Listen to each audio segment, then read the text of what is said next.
हम विष्णु स्वागत करते हैं आपका अपने YouTube चैनल विष्णु हिंदी साहित्य प्रेमी में। आज हम रस के बारे में चर्चा करेंगे। रस के 11 भेद होते हैं। नंबर 1 श्रृंगार रस, नंबर 2 हास्य रस, नंबर 3 करुण रस, नंबर 4 रौद्र रस, नंबर 5 वीर रस, नंबर 6 भयानक रस, नंबर 7 विभत्स रस, नंबर 8 अद्भुत रस, नंबर 9 शांत रस, नंबर 10 वत्सल रस, नंबर 11 भक्ति रस। तो सबसे पहले हम जानेंगे श्रृंगार रस के बारे में। नायक नायिका के सौंदर्य और प्रेम संबंधित वर्णन का परिपक्व अवस्था को श्रृंगार रस कहते हैं और ये 2 प्रकार के होते हैं।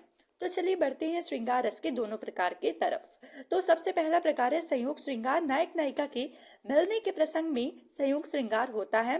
बतरस लालच लाल की मुरली धरी रुकाए, सौ करे बहुनु हंसे दिन कहे नट जाए, जो कि बिहारी द्वारा लिखी गई है और ये संयोग श्रृंगार के अंतर्गत आती है। बढ़ते हैं अपने दूसरे श्रृंगार की तरफ, जो कि है वियोग श्रृंगार। नायक नायिका की विरहावस्था का वर्णन वियोग श्रृंगार में होता है। रे मन आज परीक्षा तेरी, सब अपना सौभाग्य मनावे, दरस परस नृश्रेयस पावे, उद्धारक चाहे तो आवे, यही रहे तो आवे, जो कि मैथिली शरण गुप्त द्वारा लिखी गई है। तो चलिए बढ़ते हैं अपने अगले रस की तरफ, जो कि है करुण रस। तो चलिए जानते हैं करुण रस होता क्या है। किसी प्रिय वस्तु अथवा व्यक्ति आदि के अनिष्ट की आशंका या इसके विनाश से हृदय में जो क्षोभ उत्पन्न होता है वह करुण रस होता है। इसका अस्थायी भाव शोक है। हाय राम कैसे झेले हम अपनी लज्जा अपना शोक, गया हमारे ही हाथों से अपना राष्ट्रपिता परलोक। प्रिय पति वह मेरा प्राण कहाँ है, दुख जलनित डूबी का सहारा कहाँ है, जो कि हरिऔध द्वारा लिखी गई है।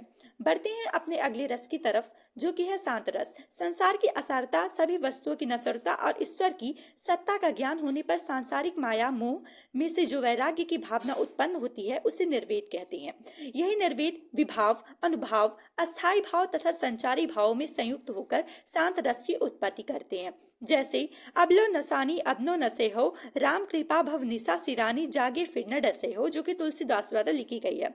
रौद्र रस शत्रु पक्ष या किसी अत्याचारी के अत्याचारों को देखकर अथवा गुरुजनों या आत्मीयजनों की निंदा की आदि को सुनकर चित्त में जो क्षोभ उत्पन्न होता है उसे क्रोध कहते हैं।